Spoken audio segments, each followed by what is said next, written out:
kemudian memetik dengan tangannya dan menyentuh daunnya dengan kepala. Itu 6 macam fardu. Wa sunanuhu asyaratu asya'a. Adapun kesunahan wudu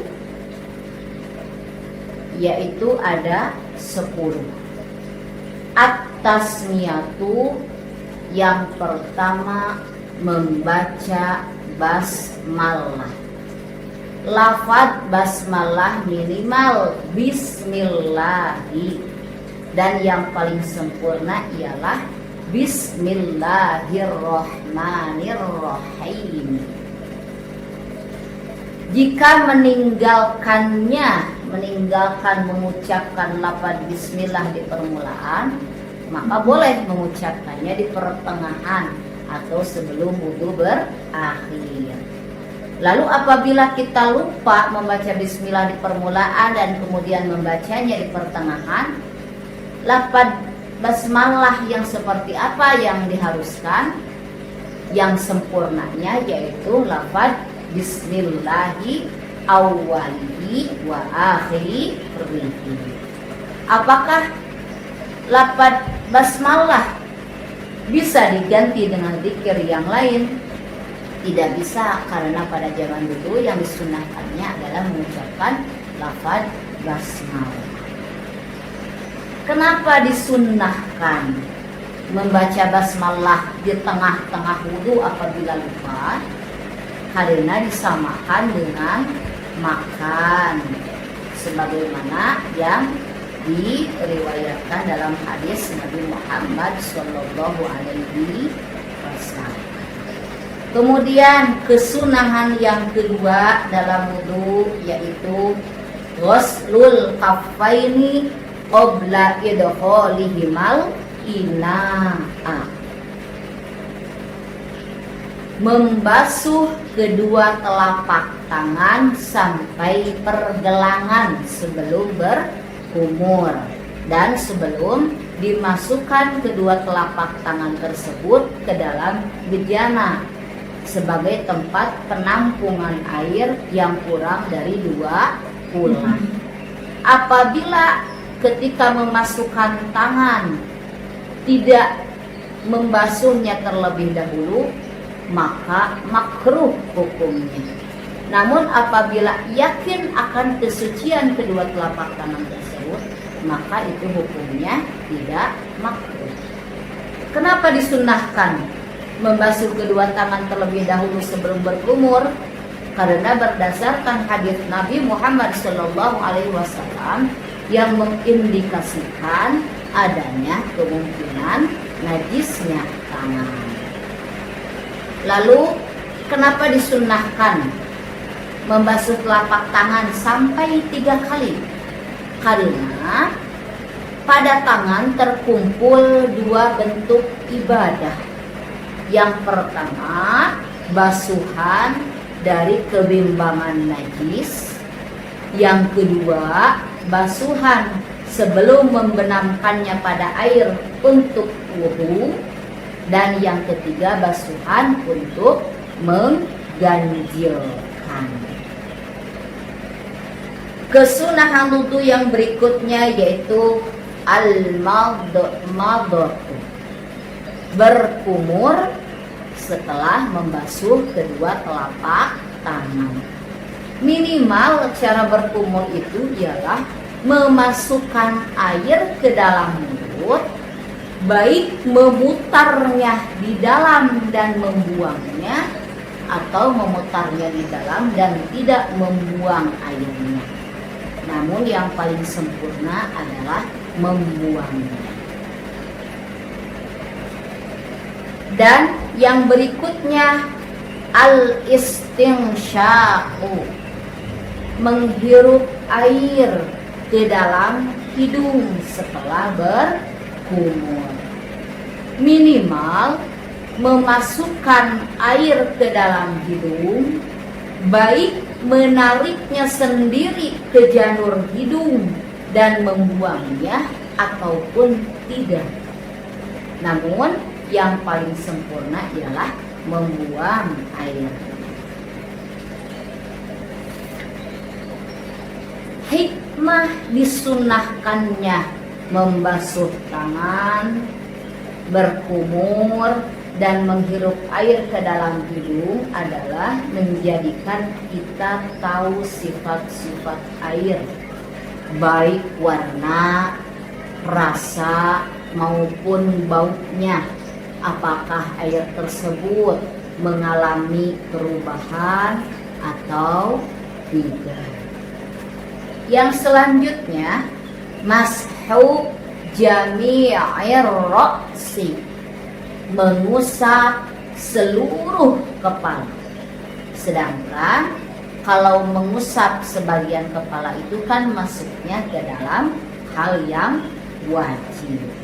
Selanjutnya, mashul udunaini zahirihima wa batinihima bima'in jadidin, mengusap kedua telinga bagian luar dan bagian dalam dengan air yang baru.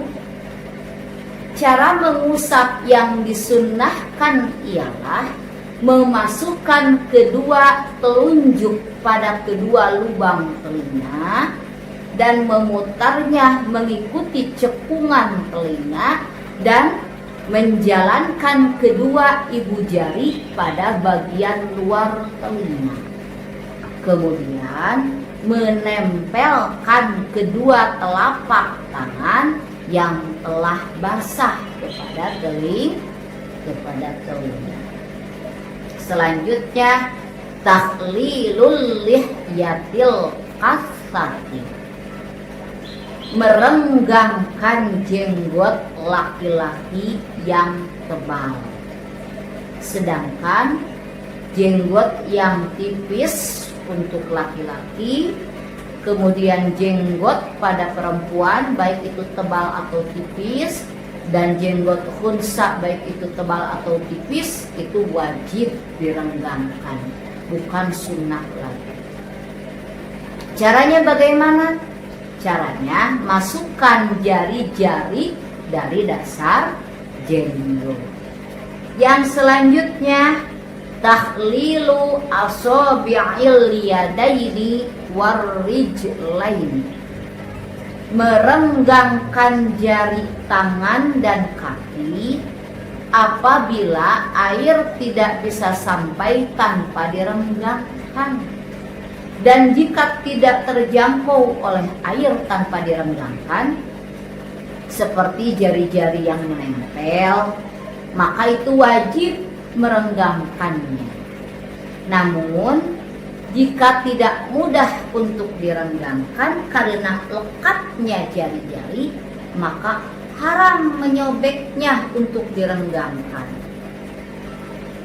Cara merenggangkan jari tangan adalah dengan saling berjalin, dan untuk jari kaki dengan menggunakan kelingking tangan kiri dari bawah kaki, dimulai dengan kelingking kaki kanan dan diakhiri dengan kelingking kaki kiri. Mengapa haram merobek jari-jari yang melekat untuk membasuh sela-selanya? Karena ini termasuk menyakiti tanpa adanya keterpaksaan. Hal ini juga apabila ada kekhawatiran risiko yang mencapai level diperbolehkannya tayamum, seperti terjadinya kematian atau hilangnya anggota badan atau fungsi.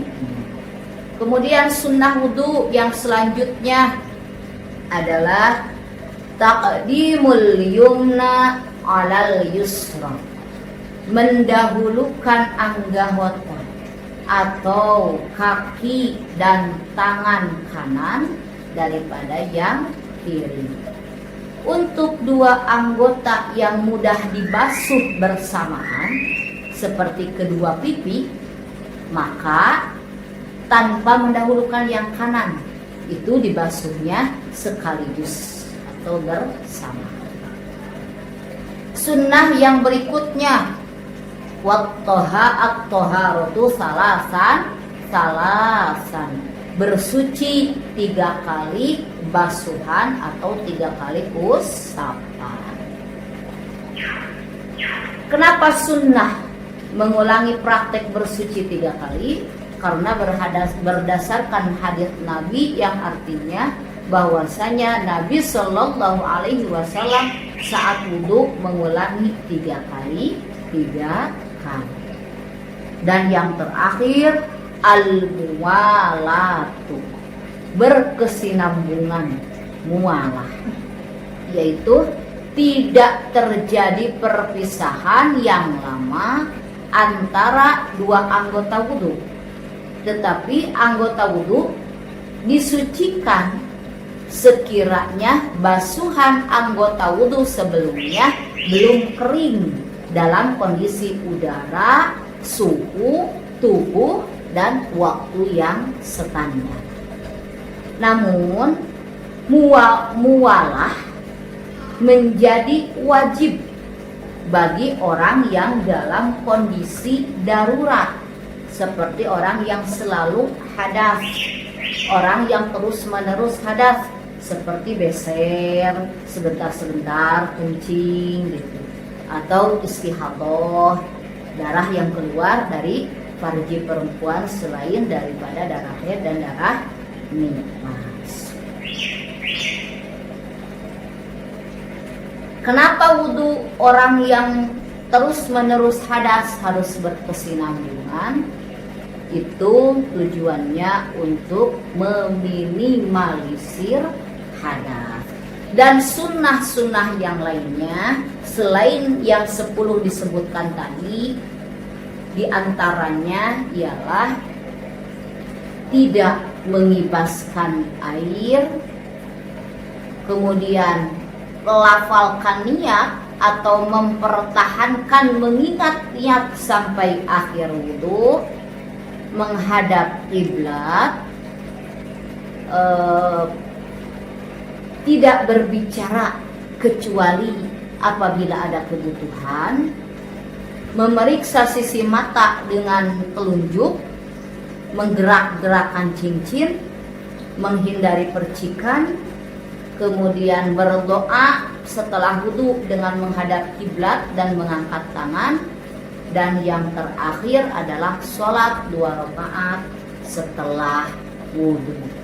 Itu mungkin yang bisa kami sampaikan terkait fardu wudhu. Saya lupa tadi ada yang terlewat dalam fardu wudhu, yaitu yang terakhir tertib itu yaitu menjalankan rukun-rukun wudhu sesuai dengan urutannya, mulai dari niat sampai dengan membasuh kaki.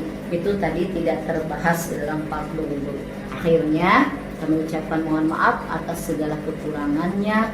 Mohon semoga ada yang baik yang bisa dipetik dari pengajian sore ini. Akhir kata, wallahul muwaffiq ila aqwamit thoriq wal afu minkum. Wassalamualaikum warahmatullahi wabarakatuh.